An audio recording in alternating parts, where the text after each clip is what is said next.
육대장. 신선한 양지, 건강한 대파, 오래 끓인 사골 육수. 육개장 한 그릇에 온 힘을 다하니까 건강하다.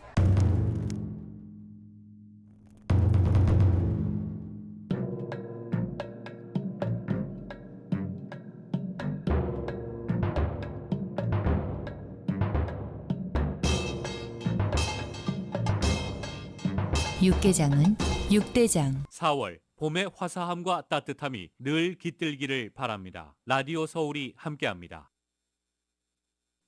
강혜신의 오늘의 미국.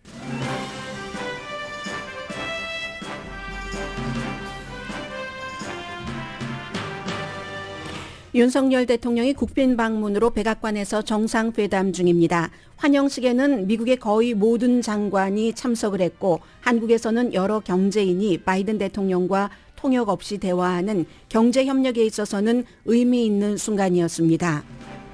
그러나 중요한 것은 한국을 북한의 핵 위협으로부터 지키겠다는 미국의 강력한 확장된 억지력 공약으로 두 나라 정상은 관련 선언문에도 서명합니다.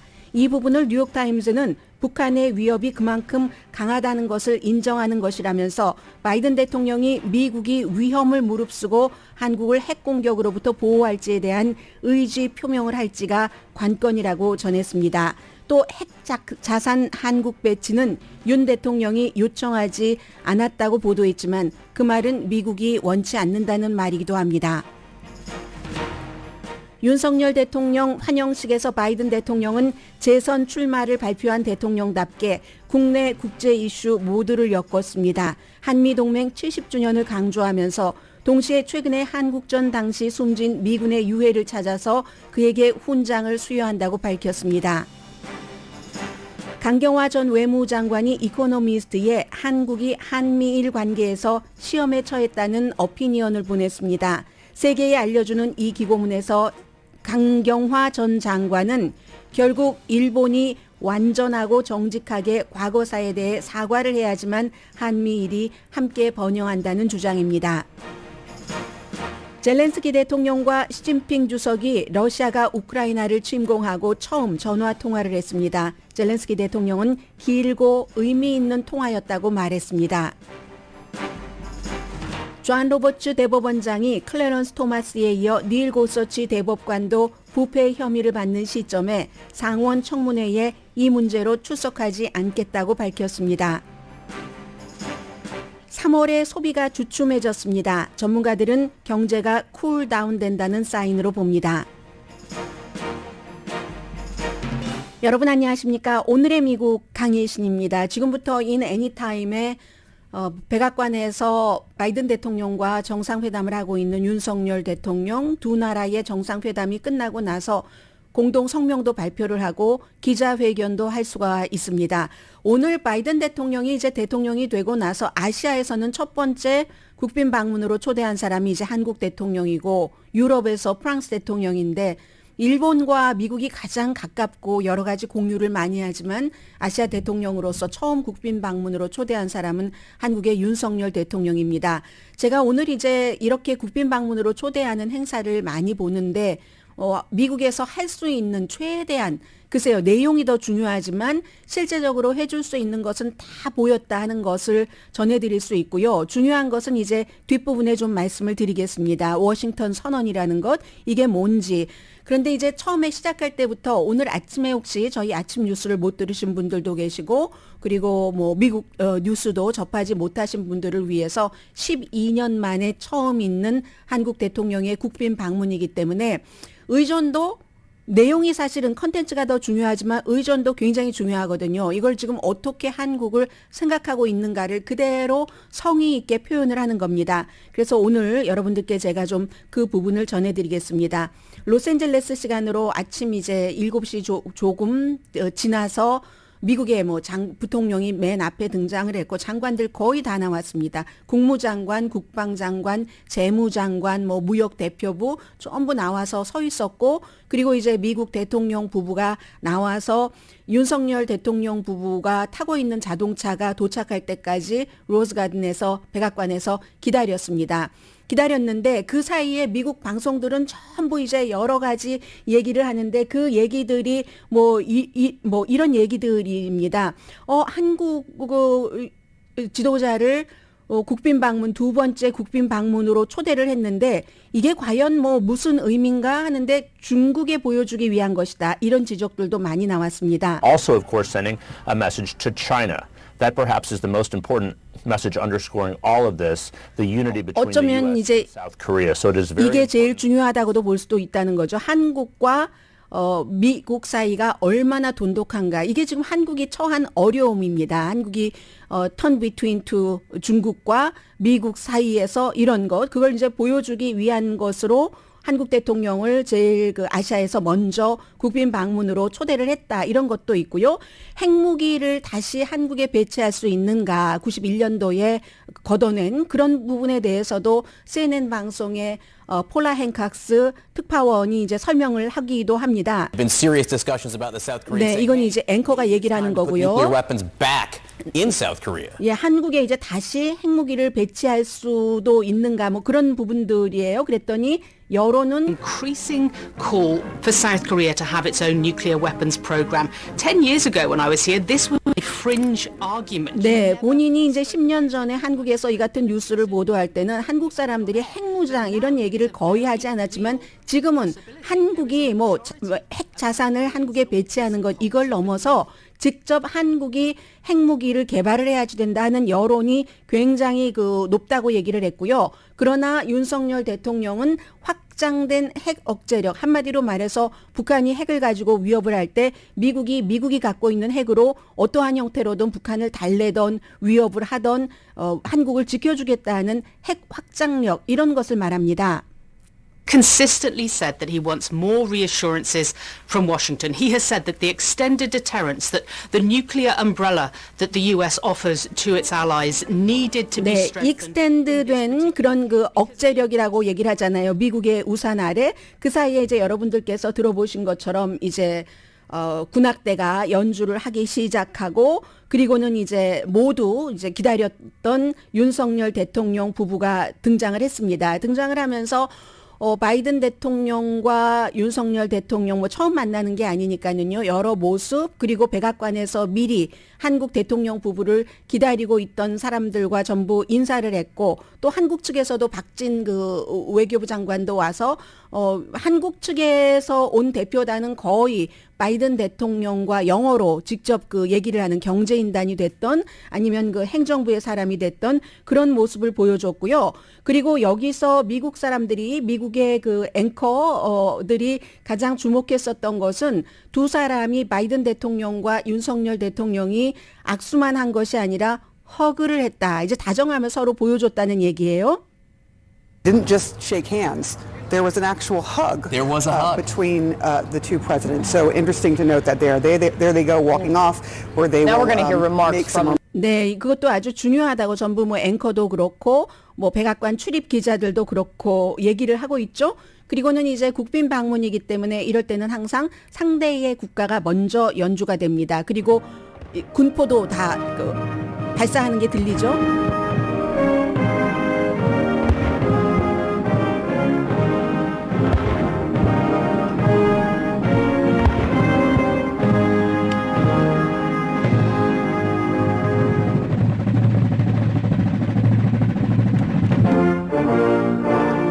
네, 이제 미국 국가가 이렇게 울려 퍼졌고요. 그 뒤에는 당연히 초대를 했으니까 바이든 대통령의 환영사가 이어졌겠죠. 당연하게 아주 특별하다, 반갑다, 환영한다.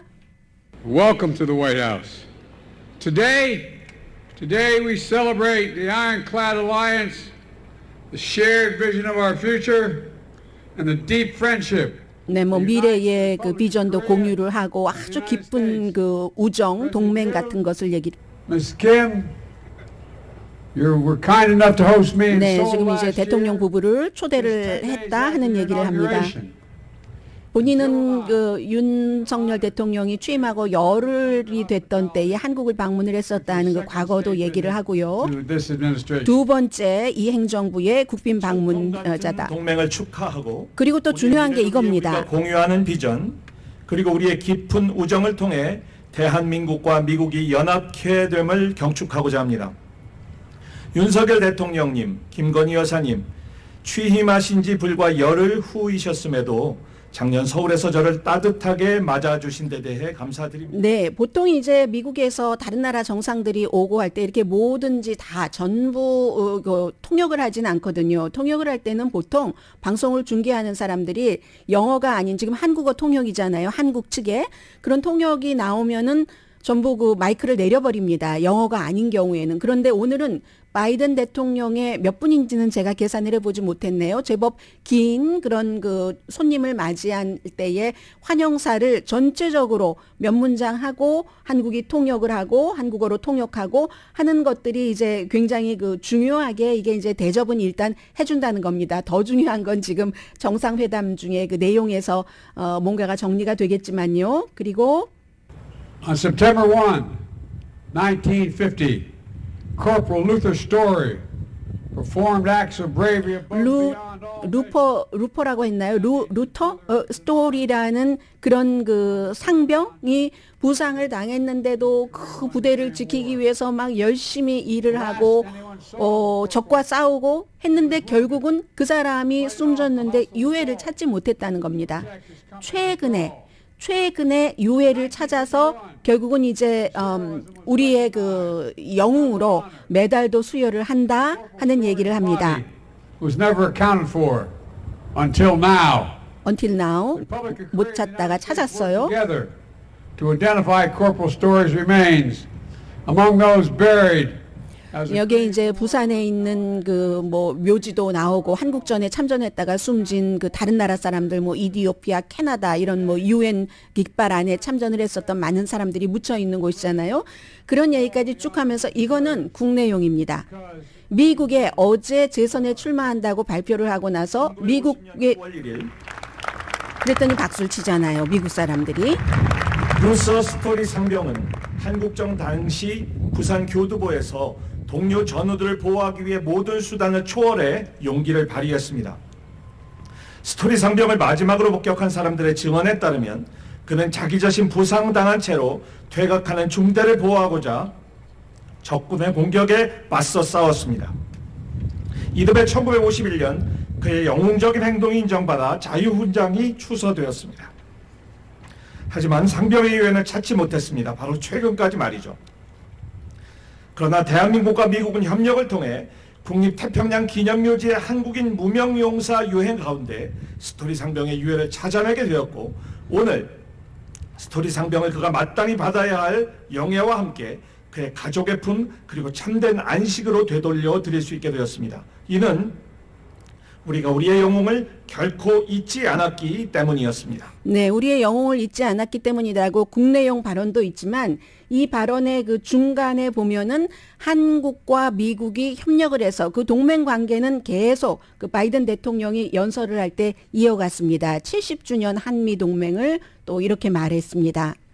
Mr. President, over the past 7 decades, our alliance has grown stronger and more capable. And the cooperation between our people, our commitment to one another, has grown deeper across every aspect of our partnership. Today, our economies are in the vanguard. 네, 지난 이제 70년 동안에 한국과 미국의 사람과 사람, 경제 모든 것들이 더 강하고 공고해졌다 이런 얘기를 했고요. 뭐 경제, 테크놀로지 모든 얘기를 했습니다. 그리고 이제 이 같은 얘기를 하기 이전에요. 우크라이나 얘기 잠시 하죠.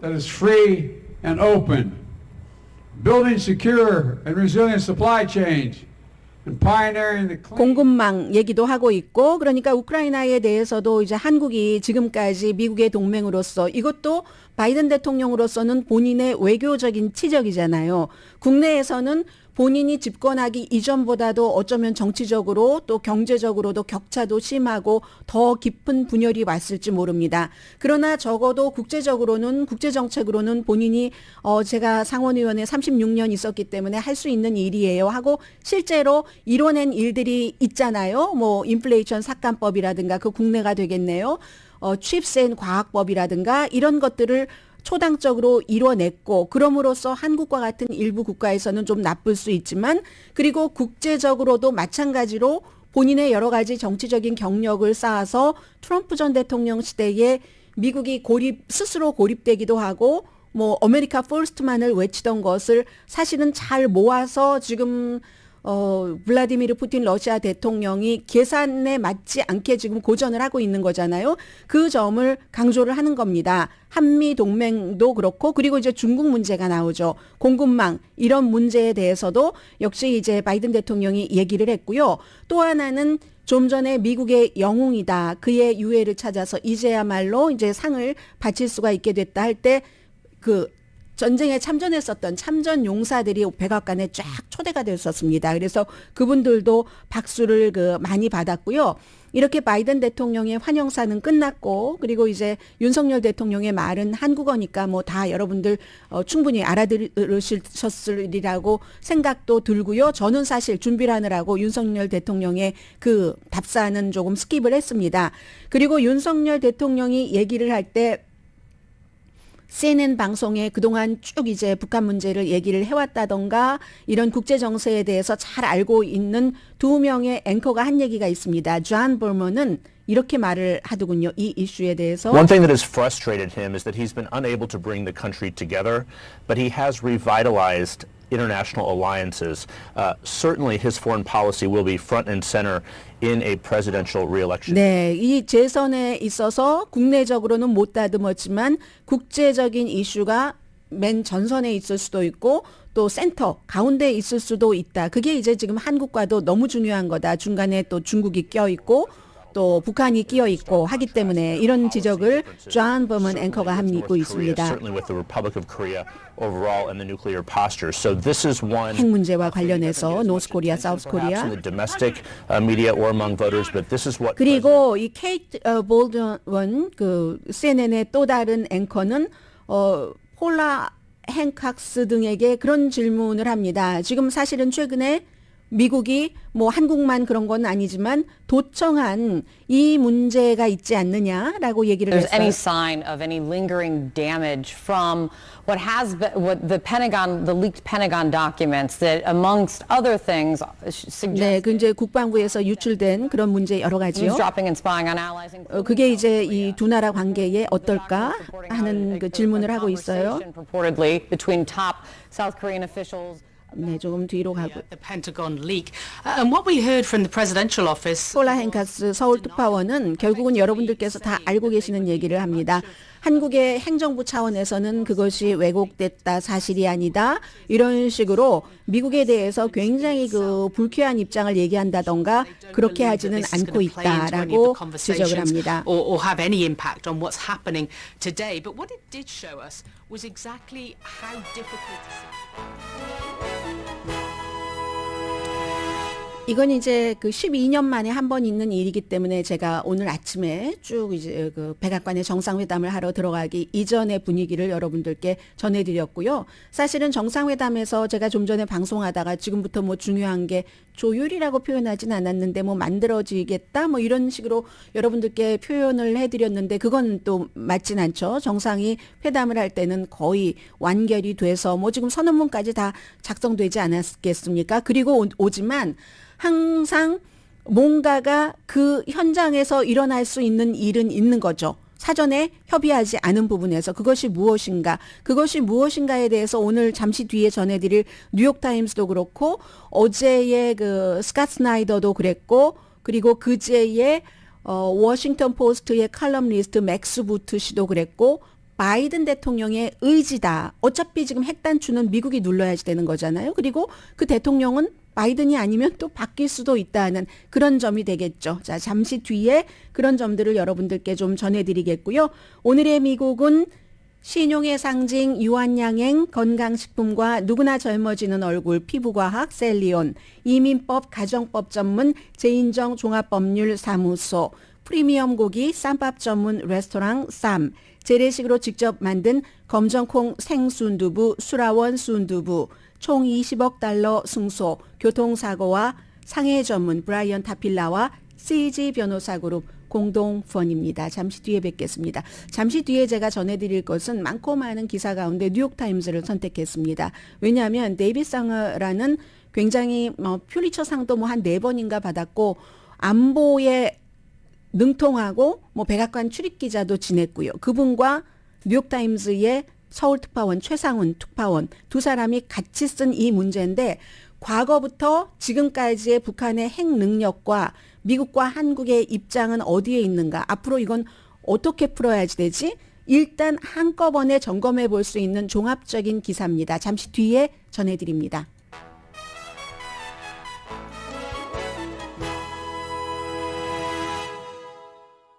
라디오 서울 방송 오늘의 미국 듣고 계십니다. 오늘 이제 저녁에 만찬이 있잖아요. 백악관에서 국빈 만찬이 있는데 그 국빈 만찬에 많은 요리사들이 있겠죠. 그런데 그 가운데서 에드워드 리라는 코리안 아메리칸이기 때문에 지금 세계적으로 주목을 받고 있습니다. 미국에서 하도 손님이 많이 오니까 이 손님이 왔을 때 무엇을 대접했다, 음식 메뉴가 뭐였다 일일이 얘기하진 않지만 아주 중요한 때는 말을 하거든요. 왜냐하면 외교에서의 그 나라를 국빈으로 초대를 해서 대접을 하는 것은 그것도 또 하나의 아주 중요한 어떤 그 상징, 표현이기 때문에 에드워드 리 셰프가 지금 굉장히 주목받고 있고요.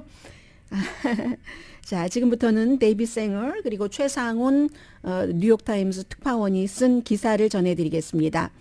한국을 핵무기들로부터 지키겠다는 바이든 대통령이 재약속. 왜 재약속이라고 하냐면 extended, 확장된 deterrence라고 핵 억지, 북한의 그것을 억제하는 확장된, 그런데 그냥 억지가 아니라 확장된, 전과는 조금 다르다 이런 얘기거든요. 그것을 한다는 것을 바이든이 다시 약속을 한다는 건데 결국은 이건 미국이 우리가 기꺼이 한국을 그렇게 방어하겠습니다 하고 계속 강조하는 것은 북한이 그만큼 어느 때보다도 한국에 위험하다는 것을 인정하는 것이라는 겁니다.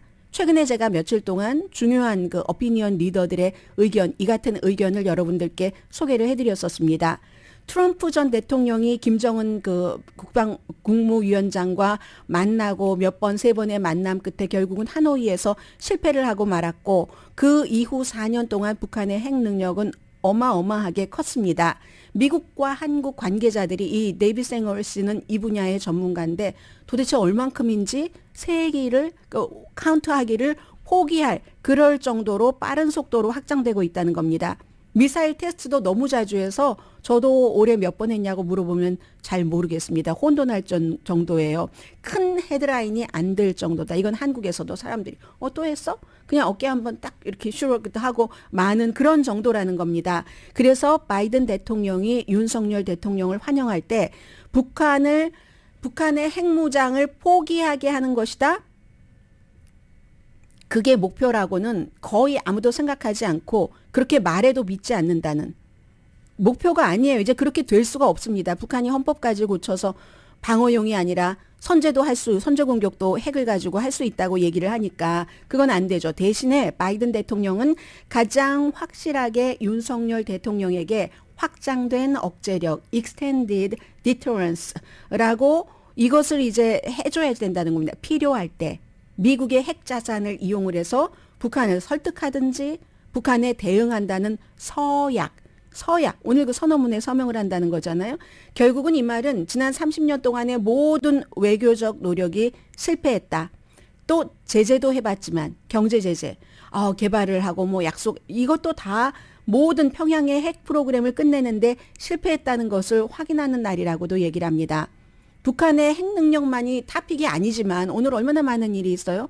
한미동맹 70주년도 있고 중국과의 문제, 또 한국 기업의 미국의 투자, 기타 등등 우크라이나 문제, 서울과 일본과의 관계, 반도체 특히 이제 그 제조업 한국이 투자하는 이런 많은 것이 있지만 결국은 북한의 핵 능력이 너무너무 강하기 때문에 이것을 어떻게 하느냐가 가장 큰 상호 관심사라는 겁니다. 어떤 부분은 한국이 조금 꺼려하고요. 중국 때문에.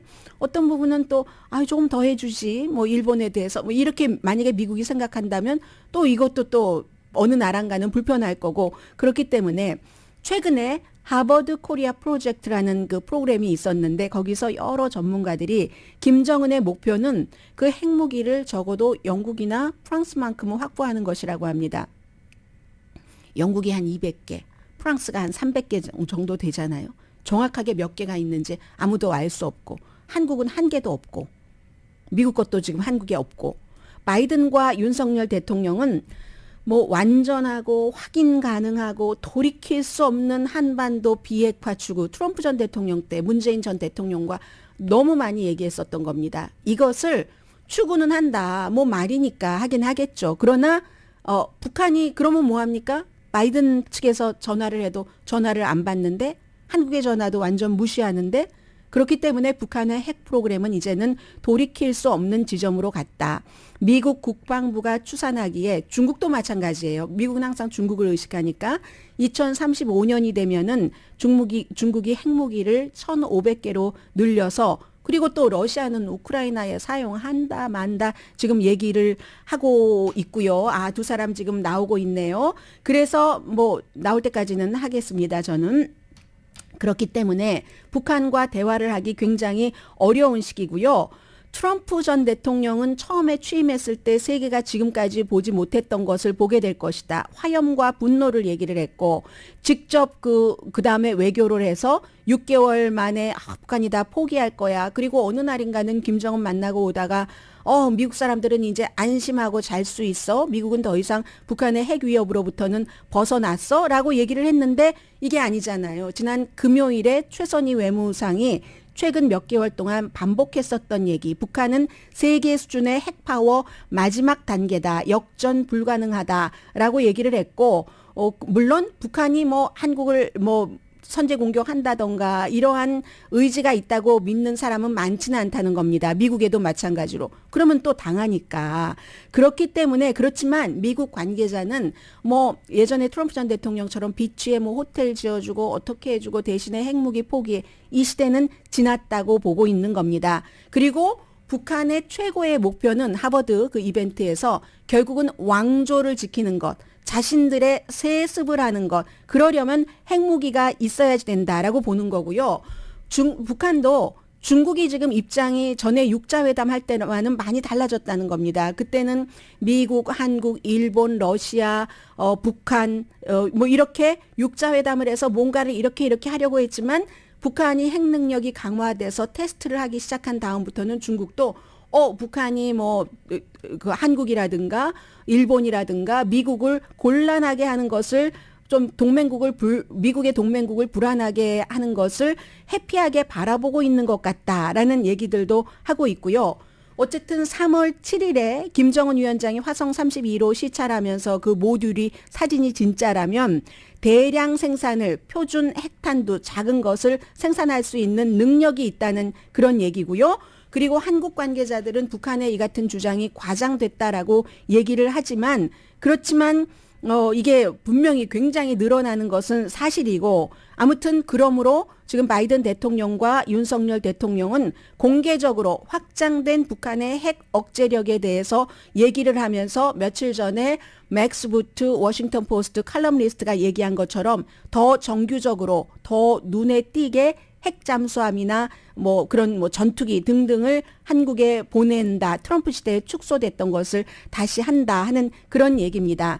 그렇지만 바이든 대통령이 무슨 뭐 사이버 뭐 이런 문제들도 있고 하는데 얼만큼이나 미국의 위험을 감수하면서 그 핵 자산을 북한의 위협에 대해서 한국을 보호하기 위해 쓸 수가 있는가. 이 부분에 대한 말을 어떻게 할 것인가에 지금 세계가 주목하고 있는 겁니다. 그리고 도청 문제에 대해서는 뭐 윤석열 대통령으로서는 불편하고 망신 있는 그런 점도 있지만 어쨌든 전략적인 핵무기를 한국에 배치하는 것은 요구하지 않을 것이다. 미국 전술핵무기 뭐 91년도에 걷어내간 것. 이건 제가 듣기에는 미국이 이걸 원치 않는다로 들리거든요. 자, 일단 여기까지 하고 조금 있으면 아마 두 사람이 공동 기자회견을 할 것 같으니까 광고부터 듣겠습니다.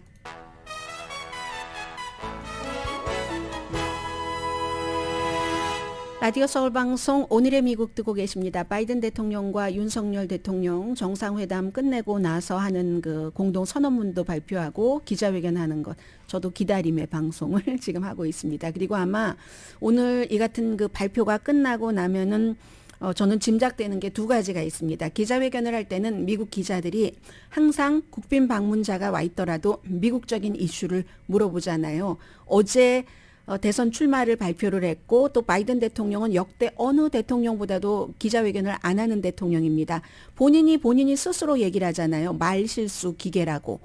그렇게 얘기를 하기 때문에 그래서 아마 피해 보려는 것이 강한 그런 이유라고 생각이 되고요. 그러니까 오늘 얼마나 많은 기자들이 바이든 대통령의 재선에 대해서 물어보겠습니까? 그걸 제가 아는 한 가지고 제가 아는 두 번째는 평양의 반응이 격렬할 것이다. 굉장한 비판과 함께. 그러나 앞서 말씀드린 것처럼 평양이 항상 격렬하게 말한다고 말하는 대로 그대로 행동으로 옮기는 것은 아니다. 뭐 최근에 중국도 한국에 대해서 아주 강한 말들 많이 쏘아내지만 그 행동으로 그대로 옮기진 않잖아요. 그 두 가지는 제가 지금 짐작할 수 있고 어차피 기다림이니까 강경화 전 외무장관이 이코노미스트에 보낸 그 기고문을 보냈다기보다 이코노미스트에서 초대를 해서 이제 글을 써달라고 초대를 하는 그런 코너가 있습니다. 지금 이제 그 글을 좀 소개를 해드리겠습니다. 백악관에서 지금 라이브인가요? 네, 제가 아무튼 두 나라 정상이 나오면 전해드리겠고요. 신뢰라는 것이 외교적인 스피치에서는 아주 많이 인용이 되는데 지금 한국이 미국과 일본과의 관계에서 시험에 빠졌다 이런 얘기를 하면서 한 겁니다. 외교 선봉에서는 사실은 신뢰 말을 하지만 상대의 진짜 의도가 무엇인가 이걸 항상 파악하는 게 작업의 일부고 이건 가까운 동맹국 사이에서도 마찬가지다. 도청 얘기를 하고 싶은 거예요. 도청 놀랍지 않다. 미국이 도청 습성을 벌인 것은 제가 미국이 한국을 도청하고 나서 한국의 주요 인물을 한국 정부는 아니라고 하지만 처음에 말씀드렸었던 것이 미국의 도청 역사는 그대로 이어진다라는 누군가의 말을 인용을 해서 전해드렸었는데 한국을 포함한 동맹국에도 그런데 이 강경화 전 외무장관도 얘기를 합니다. 모든 정부는 할 수 있는 한 다 도청한다. 가능한 한. 한국도 국가정보원이 있잖아요. 예전에 안기부가 있었잖아요. 능력껏 한다. 옳지 않아도 라고 얘기를 합니다. 그런데 이제 한국에서는 미국의 이 도청이 당파 정치에 기름을 부어서 야당의 반응 아시고 뭐 그야말로 신뢰의 위반이다. 뭐 부분적으로 맞는 지적이고요. 나아가 한미 동맹을 왜곡했다. 훼손했다 하면서 근거 없는 주장은 아니지만 좀 과장된 것도 있고 정부는 또 뭐 미국을 믿는다고 하고 다 왜곡됐다고 하는데 그것도 사실은 아닌 것처럼 지금 미국 정부의 발표를 보면은 알 수 있고요. 그리고 한국과 일본과의 관계는 3월 달에 한국 정부가 한국 대법원이 내린 판결을 포기하면서 그리고 일본 방문으로 가면서 징용배상을 일본 회사가 해라 하는 것을 받은 것도 없이 윤석열 대통령이 다 포기를 하고 통큰 양보를 했다고 뭔가를 일본이 주기를 기다리고 있는 중이잖아요. 선거가 끝나면 뭐가 될까? 뭐 이렇게 G7 정상회담 초대받아서 가니까 그럼 뭐 좀 나올까 하는 그 상황인데 그리고 다시 한미 동맹 70년으로 얘기를 합니다. 안보. 또 이제 무역 전쟁 여파도 한국으로서는 지금 불편한 거잖아요. 굉장히. 그리고는 과거 역사를 얘기를 하면서 한국은 전쟁을 겪었고 그 전쟁 통해서 가난에서부터 자유민주주의까지 가서 10대 10번째 경제 대국이 됐는데 테크놀로지 같은 것도 너무나 발달했고요. 여기 한 가지를 살짝 집어넣습니다. 이코노미스트라는 그 신문 잡지는 세계 엘리트 중에 엘리트들이 보는 그런 그 잡지입니다. 동맹의 안보 덕분에 사실은 이걸 한국이 또 잊고 있는 경우도 많은데 그러면서 아니 지들이 일으킨 전쟁인데 뭐 우리가 무슨 덕을 봤어. 하지만 누가 전쟁을 일으켰건 전쟁을 일으킨 시점에 전쟁을 일으킴을 당하는 국가는 당하는 이유가 있는 것이고 그리고 전쟁을 일으킨 뒤에서 조종을 한 국가가 있다 한들 망해버리면 어떻겠습니까? 어쨌든 그 일본의 미국의 그 이후에 안보 보장, 안보 협력, 안보 동맹 덕분에 미국도 미국의 이유가 있지만 그런 덕분에 한국은 이제는 전적으로 미국의 초기에 여러 가지로 의존하던 단계, 수혜국에서 이제 미국의 유능한 파트너가 됐다. 근데 안보 이런 것에 미국의 도움이 있기 때문에 이렇다 하는 것을 살짝 기분 좋으라고 얘기를 해줍니다. 민주주의도 한국에서 굉장히 활발하고 대중의 요구는 일본이나 다른 아시아보다 훨씬 목소리가 크잖아요. 한국 사람들이 시민사회의 여러 활동도 활발하고 표현의 자유를 너무 잘 하고 있기 때문에 정부는 언제나 긴장을 해야지 되고, 그리고 요즘은 뭐 팝 문화 이런 것까지 한국의 아주 활발한 발달을 얘기를 합니다. 소프트 파워와 하드 파워를 활용을 해야지 미국과 동맹이 강해지는데, 과거의 그 성인 세대와 지금 젊은 세대는 좀 다르다는 거예요. 그냥 가만히 있고 주는 대로 받고 뭐 이게 아니고 그렇지 않다. 그렇기 때문에 이런 경우에는 한국과 미국은 강한 동맹 이상이어야지 된다. 아무튼 그런 얘기를 쭉 하면서 미국도 좀 그 비판을 하네요. 냉전 이후 세계적인 리더였던 거 맞죠. 그런데 때로는 미국이 어느 순간인가 도덕적인 우월함, 오만함으로 좀 그랬어요. 미국도 뭐 이렇게 그냥 얼버무립니다. 그리고 미국과 중국의 라이벌 관계는 외교 정책 사상가와 결정권자들을 너무나 긴장하게 한다. 그리고 해당 국가들은 너무 불편하잖아요. 지금 한국 같은 국가.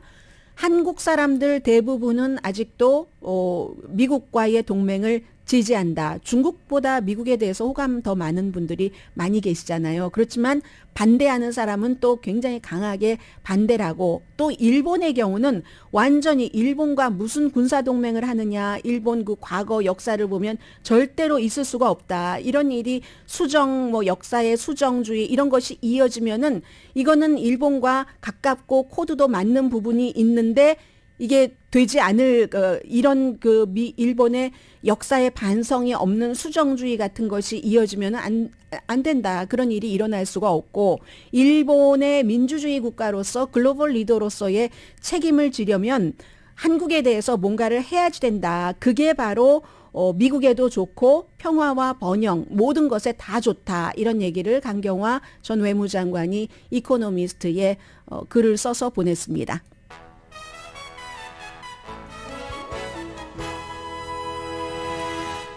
라디오 서울 방송 오늘의 미국 듣고 계십니다. 오늘 뭐 꼭 그렇게 방송을 하려고 한 건 아닌데 뭐 거의 지금 한미 정상회담만 커버를 하게 되는데, 좀 전에 제가 CNN 방송을 보고 있었는데 CNN에서 윤석열 대통령이 MBC 방송과 인터뷰를 하는 내용을 잠깐 그 클립을 보여줬습니다. 지금 CNN 방송은 계속 도청 문제를 많이 얘기를 하고 있는데, 그 도청 사건이 있은 뒤에도 윤석열 대통령이 한국과 미국의 신뢰는 지금 제일 중요하게 말해주는 게 신뢰잖아요. 신뢰는 정말 철통 같다. 이렇게 다시 한번 확인을 했고, 그 같은 그 윤석열 대통령의 입장에 대해서 바이든 대통령이 무척 감사해야 한다 하는 내용을 지금 전하고 있습니다. 이제 조금 있으면 공동 선언문도 발표를 하고 기자회견도 그 기자들의 질의응답 시간들도 있을 것 같습니다. 미국 뉴스 몇 가지 간추려 드릴게요. 미국에서 우선 3월 달에 소비가 조금 주춤해졌습니다. 한 달 전에 비해서 조금은 아니네요. 한 달 전에 비해서 10%가 줄어들었으니까 이게 모닝 컨설트가 잡은 데이터고, 금요일에 아주 공식적인 정부 그 발표가 소비 데이터가 나오거든요. 그 전에 언제나 이제 모닝 컨설팅 같은 데가 먼저 얘기를 하고 있고, 미국인이 이젠 돈이 떨어졌다는 거죠. 그동안 이렇게 저렇게 세이브했었던 것이 떨어져서 모든 카테고리에서 전부 돈 쓰는 것이 줄어들었습니다. 식품 사는 것부터 여행에 이르기까지. 그런데 이제 인플레이션은 크게 내려가지 않으니까, 또 그 돈을 많이 버는 사람들은 일자리를 잃어버릴까봐 굉장히 걱정들을 하고 있잖아요. 그래서 이제 경제가 결국은 지금 이런 식으로 조금 쿨다운 되는구나 하는 사인, 소비는 이젠 지금까지만 강했다. 지금부터는 더 이상 강한 소비는 없을 것이다. 이런 짐작들을 하고 있고요. 상원 청문회에 저는 출석하지 않겠습니다. 이게 존 로버츠 연방 대법원장의 얘기입니다. 클래런스 토마스 연방 대법관의 여러 가지 뭐 돈과 연관된 케이스를 말씀을 드렸습니다. 여러 번. 그런데 이번에는 또 닐 고솔치 연방 대법관, 공교롭게도 이번에도 또 보수적인 연방 대법관이네요. 트럼프 전 대통령이 되고 나서 제일 먼저 연방 대법관으로 딱 그 지명을 했었던 사람인데, 이분이 전에 두 사람의 다른 파트너와 함께 별장이 있었답니다. 별장이 있었는데 이걸 팔려고 내놨는데 두 달이 아니라 2년이 돼도 안 팔렸어요. 그런데 딱 이제 그 지명으로 되고 나서 트럼프 전 대통령이 닐 고서치를 연방 대법관으로 지명을 합니다. 하고 나서 한 달 만에 팔렸다는 겁니다. 2017년 4월에. 그런데 이 중요한 아주 법률 회사 헤드가 샀다는 거거든요. 그 CEO가 연방 대법원에 차주고 오로내리고 연관도 있고 하는. 그런데 닐 고서치가 그걸 그 사람한테 팔면서 팔았다는 것까진 보고를 했어요. 아예 클래런스 토마스는 그것조차도 보고조차도 누락을 한 데 비해서. 그런데 누구에게 팔았다? 여기는 이제 공란으로 남겨뒀다는 거거든요. 이 얘기가 이제 폴리티코에서 먼저 보도를 했고, 그리고는 이제 클래런스 토마스 케이스는 너무 많아서 뭐 아내가 연관됐었던 부동산 회사 지금은 없어졌는데도 뭐 돈이 계속 1년에 5만 달러에서 10만 달러 받는다. 그리고 어머니의 집을 본인을 막 호화로 온 매년 그런 휴가를 보내주는 공화당 기부자가 샀다. 그리고 또 뭐가 있나요? 아무튼 많잖아요. 선물 받은 것들 신고하지 않고. 그러니까 민주당이 주도하는 상원 법사위원회에서 딕 더빈 같은 사람이 나와서 청문회에 나와서 도대체 연방 대법원은 그 윤리적인 코드가 어떻게 돼가는가 이런 것도 좀 듣고 싶다라고 했을 때 존 로버츠 대법원장이 나가면 정말 망신인 거죠. 안 나간다고 얘기를 했습니다. 안 나가는 이유도 밝혔는데 지금까지는 딱 2번만 나갔다. 윌리엄 하워드 태프트 대법원장 1921년이었고요. 찰스 휴즈 대법원장 1935년이었는데 그때도 이 같은 다른 대법관들의 좀 의심스러운 행동에서가 아니라 그냥 일상적인 루틴한 것이었다. 그러므로 본인은 안 나간다 하는 것이고, 다른 많은 사람들은 그렇지 않아도 낙태다, 총기 문제다, 종교다, 판결이 너무 지금 우측으로 기울어지고 있다라고 생각을 하면서 연방 대법원의 대법관들이 굉장히 정치적이야 라고 생각을 하고 있는데 이런 문제까지 생기잖아요. 그러니까 모든 공무원들은 얼만큼 누구에게 선물을 받는다, 어떤 재정적인 거래 같은 것이 있다 하면 팔고 사고 하는 것도 다 보고를 하게 돼 있는데 연방 대법원은 어떻게 된 거야? 연방 대법원은요, 그 윤리적인 지침이 그렇게 아주 확고하게 확실하지가 않답니다. 그렇기 때문에 믿는 거죠. 그렇게 연방 대법원 최고까지 간 사람들, 그 사람들을 믿는 겁니다. 그리고 아주 화려하게 막 돈을 많이 주지는 않지만 클래런스 토마스 같은 사람도 연봉이 지금 28만 5천 달러 정도는 되잖아요. 뭐 대통령보다는 작지만 상원 의원이나 하원 의원보다는 훨씬 많습니다. 그 정도 되니까 기본적인 청렴한 것보다는 조금 더 잘 살 수 있나요? 특히 자녀가 없고 하면은 교육을 다 시켰을 때 보통 연방 대법관들 많이 되니까 에미 코니 베럭 같은 사람은 아니지만 브렛 캐버나우도 아직 젊어서 아니지만 예전에 연방 대법관이 되는 사람들은 나이가 많은 사람들이었잖아요. 그래서 그 정도면 품위 있는 생활은 유지하면서 그 사람들의 품격을 믿는다 해서 연방 대법원에는 아주 공식적인 까다롭게 하나하나 다 적은 윤리 지침이 없답니다. 그러니까 이런 일이 생기는 거 아니야? 어디서 선물 받아도 뭘 받아도 보고도 않고, 보고는 하도록 돼 있는데 그게 너무 좀 광범위하게 돼 있는 거죠. 그래서 지금 민주당에서는 그것을 강하게 밀어붙이고 있고, 공화당은 그렇지 않고요. 왜냐하면 또 더군다나 지금 문제가 된 두 사람이 민주당이 아니라 공화당이기 때문에 지금 그런 이슈가 있습니다. 그리고 또 뉴욕에서는요, 지금 트럼프 전 대통령 강간 혐의, 또 명예훼손 혐의로 고소를 한 어드바이스 컬럼니스트의 재판이 시작이 어제 돼서 배심원 선정 이틀째거든요.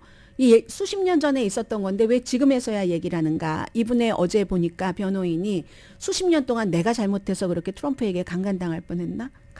성폭행 당했나? 그렇게 생각하고 너무 부끄럽고 또 그것이 알려졌을 때 두려워서 그랬다. 이렇게 얘기를 하고 있고요. 이게 어떻게 되는 건가요? 네, 맞죠? 오늘의 미국을 도와주시는 분들은 신용의 상징 유한양행 건강식품과 누구나 젊어지는 얼굴 피부과학 셀리온, 이민법 가정법 전문 제인정 종합법률사무소, 프리미엄 고기 쌈밥 전문 레스토랑 쌈, 재래식으로 직접 만든 검정콩 생순두부, 수라원 순두부, 총 20억 달러 승소, 교통사고와 상해 전문 브라이언 타필라와 CG 변호사그룹 공동 후원이었습니다. 10시에 좋은 아침, 좋은 하루 방송됩니다. 오늘 바이든 대통령과 이제 윤석열 대통령의 기자회견 같은 거 다 끝나고 나면은 한국 언론에서 뭐 의장단 사열을 할 때 뭐 앞서 걸었느니 어땠느니 뭐가 뭐 할 때 뭐가 어때 이런 사소한 것에 집중하지 말고 이슈에 집중했으면 좋겠다는 생각 듭니다. 강희신이었습니다.